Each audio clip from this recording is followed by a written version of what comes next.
Se mi pa zdi, da vse nekako programov zvestobe, vsaj tem, ki so tukaj v našem slovenskem prostoru, kar veliko tega manjka. Ne? Predvsem se mi zdi, da manjka neke, recimo, personalizacije. Ne?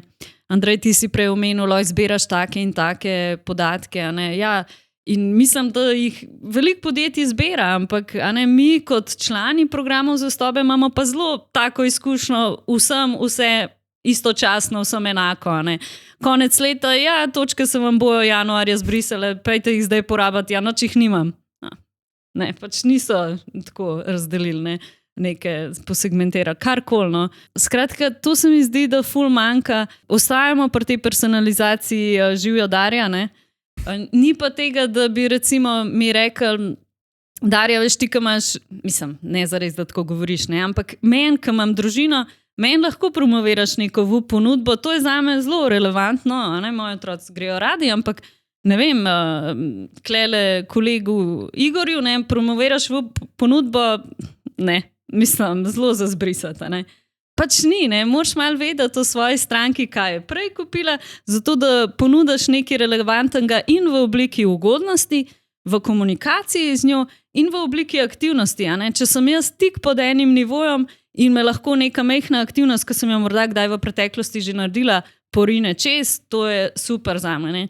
Če mi pa ponujaš nekaj, kar sploh meni ni dosegljivo, pa brez veze. Ne. Recimo, to se mi zdi ena stvar, ki je zelo manjka. Ne. Pa so pa še te, recimo, druge stvari. Omenil si nek višji cilj. Danes, ali pa vsi mi v našem dokaj privilegiranem svetu si želimo ne samo preživeti, ampak nekaj pustiti za sabo.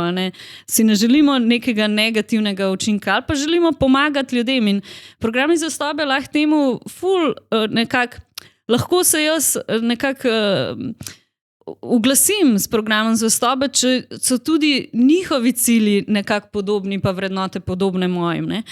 Ali pa pač tega ni in potem smo na drugačni ravni. Ne? Če medva nimava istih interesov, kaj se bova pogovarjala? Ne?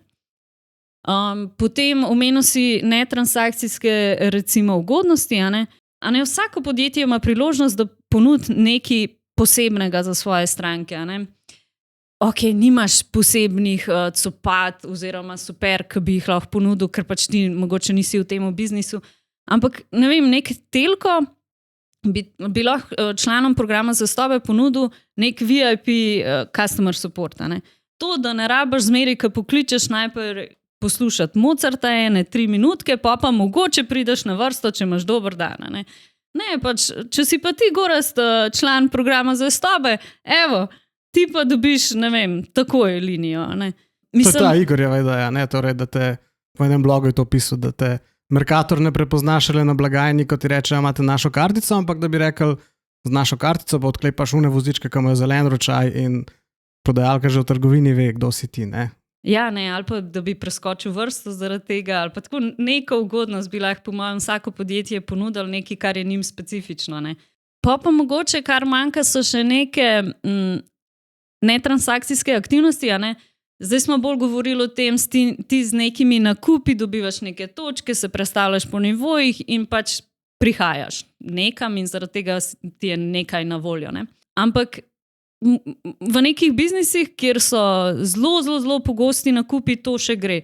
V unih biznisih, kjer pa nakupi niso toliko pogosti, kaj pa med nakupi, recimo kupam enkrat na pol leta, vmes pa pozabam na to znamko, ne? Mogoče tudi čez pol leta se nam spomnila, ampak bom spet raziskovala. Mislim, spomnila, ne. Se ne gre, mogoče se spomnim. A me to prepriča, da bom šla še enkrat k njim, morda ne.